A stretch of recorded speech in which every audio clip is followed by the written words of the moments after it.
Hi, everybody. Welcome back to another Lara and Michele video. We're here to talk to you a little bit about strengths and our upcoming Tide Risers work that we're going to be doing around really uncovering and leveraging and amplifying your strengths. To begin this conversation, I'd actually really like to draw your attention to the Tide Risers leadership principle of ownership. This is the principle that helps us remember that while we're working together in community, we are each responsible for owning our own experience. We know that members who fully own their experience by investing and building relationships within Tide Risers and by giving themselves the time and space to do the work to get the most of the program really thrive. So we often talk about ownership in terms of doing your own work within our program. But today I want to talk to you about ownership from the point of view of the work ahead of us to find and amplify our strengths. For a lot of people, but I think especially for women, talking aloud about our strengths can feel awkward or even just plain out wrong. We often are taught from a very young age in many different ways that we shouldn't brag, we shouldn't show off, we shouldn't self-promote too much. And we often follow these largely unwritten rules to our detriment. So, managers and peers and other people in our lives may not be able to really perceive our full value and our potential if we ourselves aren't able to communicate that and to talk about our strengths and to talk about our accomplishments comfortably. So we've designed Tide Risers to give you the tools to find your strengths and to take ownership of your strengths and also to really practice talking aloud about them. And that's what we're going to be doing in our upcoming session. So Michele, I'd love it if you'd share with us a little bit about what it's meant to you to be clear about what your strengths are. Because I know you're somebody who I feel like you have a pretty crystal clear understanding of where your strengths lie. So how's that helped you?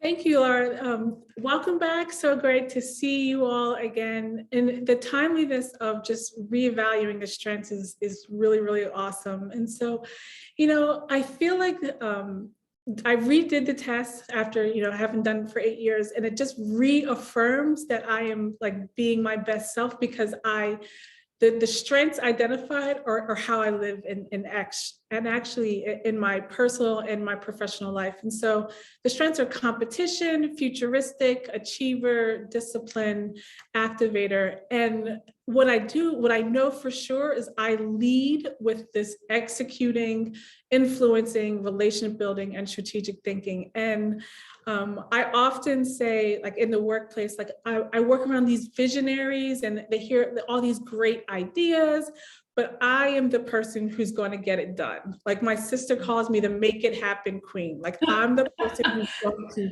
execute. One of my values is sweating the small stuff and the details matter. I'm going to once I hear that vision, I'm going to backwards map it and I'm going to execute on every single detail to make sure that vision is fully realized. And so I love that I get excited by being the strategic executioner of getting things done. That book, Getting Things Done, I feel like it was written for me. I feel like you should rewrite that book. You do get things done. Yeah, and so that just jazzes me up, and the opportunity to do that is what I'm very clear about in the role that I recently took on. And even as I've evolved in going from manager to leader, when you make that transition, being able to be in that space has really been thrilling and exciting for me. And I even play that role in my family, planning our family birthdays, our family gatherings. I'm the one who's sending all the reminders and the milestones and all the goals. And so knowing it, some people say it's the type A in you. I'm well, this is my superpower. This is what I bring, and this is where I find joy. And the other part of the competition is winning. I feel successful when I'm able to execute. and knowing that I want to make sure that I have lots of opportunities to do so. So thank you for the opportunity to share that. I'd love to hear from you, Lara, about your top strengths and how that has impacted you in your personal and professional life. So my top strengths are pretty different to yours. In fact, I do not have a whole lot of strengths in the executing camp. And nobody who's ever like worked with me or worked for me will find that to be a surprising fact. So my top strengths are strategic, woo, individualization, maximizer, and self-assurance. I don't think I ever could have designed and launched Tide Risers without these skills. They're really sort of like essential to kind of being able to be that sort of visionary, thinker and just really like think big and look to the future. Within my family, I'm the person who like comes up with the great ideas for the vacation, but then does not want to have to do any work to actually like make it happen. So I'm like, let's go to Iceland and ride ponies and explore glaciers. And then I just am not good at actually like doing, like making all of the, bookings that we need and the reservations and the hotels and the flights. Like that's definitely not my skill set. So, but I think it's just about, for me, finding the people who do have those skill sets and bringing them on board. And, within Tide Risers, like a lot of that is Katie and Aaron. Like they're my people who like, I come up with an idea and they like help get it done. And that's been really important for me about like knowing what my strengths are and really taking ownership of them. Just enables me to build a team that can help support me and also make like work more of a joy for me, because I don't want to be doing the things that I'm not good at, right? I think that's the key piece. Allows you to do your joy because somebody else is doing that thing that just drives you crazy, or it's not a strength, right? Mm-hmm. Exactly. Yeah. And it also helps me like look when I know that I need to fill a role. It helps me know who I'm looking for, which is great. Yeah. Yeah. So there are a lot of other benefits of, knowing your strengths that we can talk about that I think might just be useful. So Michele, if you have any like thoughts about like why this is really helpful and why we include this in Tide Risers. You've got like a waving curtain behind you. Is that the puppy? My office mate came to work with me today. He got a little startled, but he's fine. Oh. And so, I think that what I know about owning your strengths is it really builds confidence and clarity. And as you were just saying, it really helps you find best fits roles for the organization that you're working with. There's lots of statistics from the Gallup poll that you're 6 times more engaged at work and you're 3 times more satisfied with life overall when you're clear about like your strengths and the opportunities. I think it really helps you tell your story, and it explains the value that you bring. It gives you like the words and the vocabulary. We talk about like owning your narrative, owning your story. It really helps you describe your leadership style and how you perform best. And being unapologetic about it. Like, these are my superpowers and this is how they show up in the world. At the same time, it also allows you to become aware of your blind spots and how to talk about them. And ultimately, surrounding yourself with people who complement and supplement the understanding of the potential sources of conflict. And when you're building a team, you can get like a shared language around these relationships too. And I think that, again, when you lead in this way and you're unapologetic about it, like it just opens up the dialogue for everybody to lead with strengths. And it doesn't have to, it can be like a positive thing and not a negative deficit thing. And so I think I'm curious, Lara, if you've encountered any blind spots. Absolutely. One of my blind spots, I think, when it comes to my woo strength, and woo is kind of funny. Before I did Clifton Strengths Finders, I never really, just completely unaware of what woo meant, and also like unaware that it was a strength at all. So they describe it as, let's see, woo stands for winning others over. You enjoy the challenge of meeting new people and getting them to like you. Strangers are rarely intimidating to you. On the contrary, strangers can be energizing. So that's like very much me. I think I've had, I have a couple of cultural blind spots, being like a New Yorker living in the UK right now. This is like the land of introverts, and I am kind of an extreme extrovert, and I've had to kind of like know that about myself, take ownership of it, and understand that sometimes the way I like come at people can be really off-putting within this cultural context that I find myself living in. And I've found sort of ways around it. I have little ways of just sort of like being like, I'm the American in the room that's going to say hi to everybody.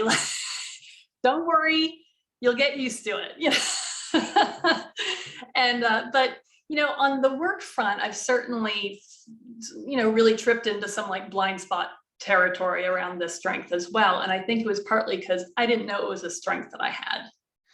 I think I thought everybody could just walk into a room and win others over. So a lot of my work in the past has been in sales in various different capacities, or kind of salesy type of positions.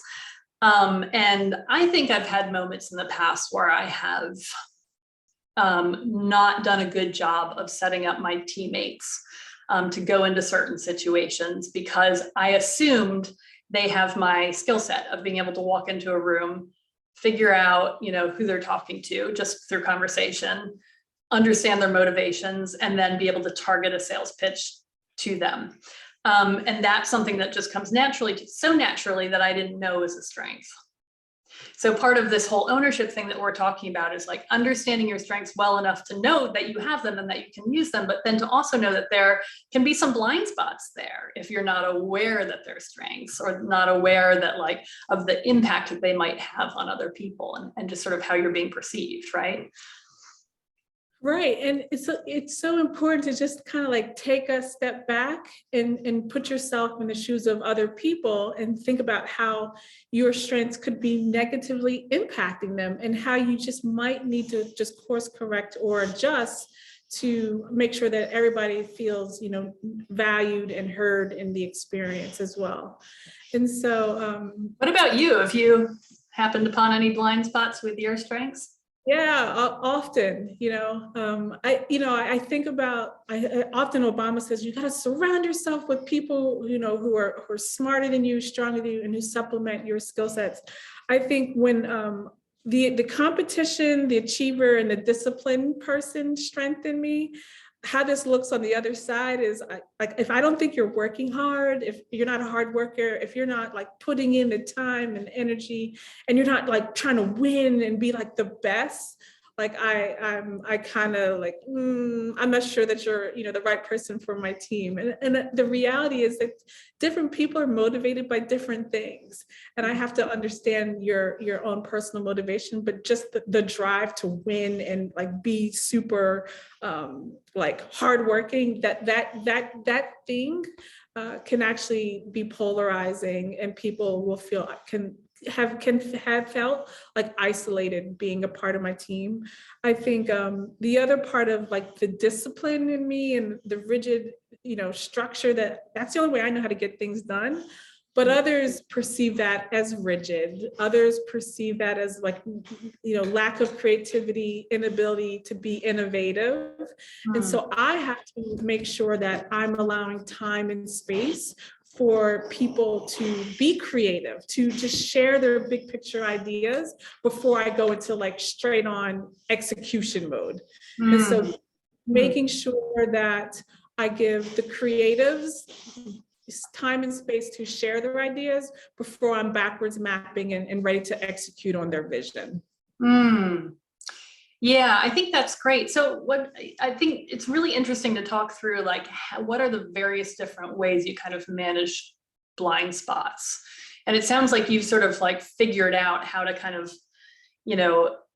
build out that time for other people's strengths and different sort of ways of doing things, right? Are there any other ways that you've learned to manage blind spots? I think you're on mute. Sorry. Oh, there you go. Hey.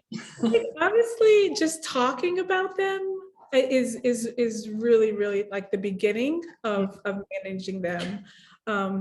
I think, I try really, really hard to be reflective on how I'm making people feel in body language tells you a lot about how people are receiving you when you're engaging. And so, I think you just have to have the difficult conversations and the intentional conversations about these are my strengths. I understand they work in different ways. How are you experiencing them? Like, I'm going to do that with one of my direct reports today. I'm going to name that these are my strengths. And I'm going to ask her, like, how are you experiencing them in a positive and or critical way? And do you have feedback? Like, I welcome feedback. I think that's such a great thing to do. And just a really powerful way to open up those lines of communication and like create that like vulnerable leadership, authentic leadership that is so important for everyone today. And I think, to your point of just talking about it, that's part of the reason why we do this work within the community of Tide Risers. There's, giving you the opportunity to practice talking about your strengths and to kind of name the blind spots and think through ways to manage them. But also, just like what we're going to be doing at our upcoming session is really hearing other people's strengths as well. And you might find that there's another strength that hasn't turned up for you yet, that you didn't know that you owned, that somebody else has. And sort of like me not knowing that woo was a strength at all, it has really opened up a lot of like self-learning for me that was really important, understanding that is a strength that I have. So you might learn that you have other strengths in addition, as we're doing this within the context of our community. Yeah, and I think what's so exciting about this is that, in order for your strengths to emanate and for people to feel them, you actually need to talk about them. And we want you to engage with people who are feeling your light shining. And the only way that they can feel it is if you're leading in an authentic way, space and place. And so we hope that you can come together in your groups and just, be unapologetic about your strengths, get comfortable talking about them, because that light will just come out. And hopefully when you'll see like the energy and you'll see like the sparkle kind of come out in your in each other's eyes when they talk about them. And I think that, we talk about, how you want people to feel when they engage with you. And we just want your light to shine. And so the only way you're going to let your light shine is if you are comfortable and confident and you practice talking about them. And now we have a safe space for you to do it so that you can practice and shine from your core strength, from your authentic self. That is beautifully said. Thanks, Michele. We're going to really be looking forward to seeing you all at our upcoming session. And thanks for taking the time to listen to this video. Lots more to discuss here. There's so much to unpack when it comes to strengths. But this has been really fun talking with you, Michele. And I'm always like really happy when somebody else's office dog is the one who actually makes the appearance in the video, because usually it's mine. It was really good for a little while. He held in there really, really well. So give him a nice big pat on the head for us. A little scratch behind the ear. Thank you for your grace. All right. Bye-bye, everybody. Thanks, Michele. See you soon.